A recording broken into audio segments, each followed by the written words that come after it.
Welcome to this episode of Shogunate Japan. In this episode, we'll be focusing on the fall of the Tokugawa. We'll be looking at a timeline of the fall of the Tokugawas, starting at the 1600s and finishing in the 1850s.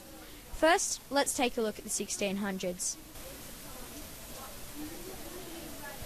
We'll be starting in 1603.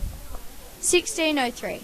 This is the start of the Tokugawa period, when Tokugawa Ieyasu made himself shogun and formed a new capital in Kyoto.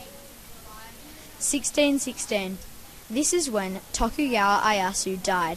However, the power was passed down to his sons, and this was what happened ever on. 1639. This was the time of the policy of Japanese national seclusion was established, and Nagasaki was open to trade with only the Netherlands, but no other country in particular. Here we have a structure of hierarchy.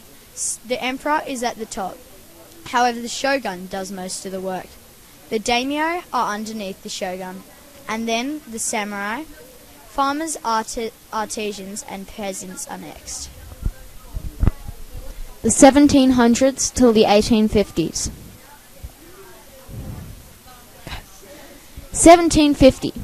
The Edo reached the population of 1 million in this period of time, and there was peace, economic growth, and political stability all throughout Japan.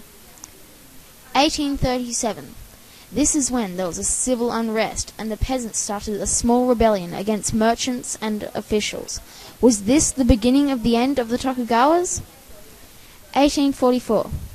The British and the French travelled to Japan and asked them to open up their ports to them, but the Japanese denied their request because the people did not want to get involved with the outsiders.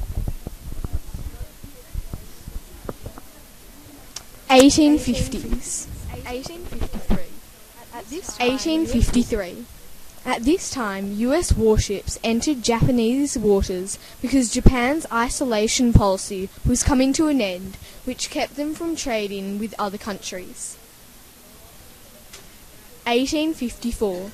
The Treaty of Kanagawa forces Japan to open their ports to the US, which the Japanese people are very unhappy, which starts the rebellion from the two clans that teamed together to take over the Tokugawa.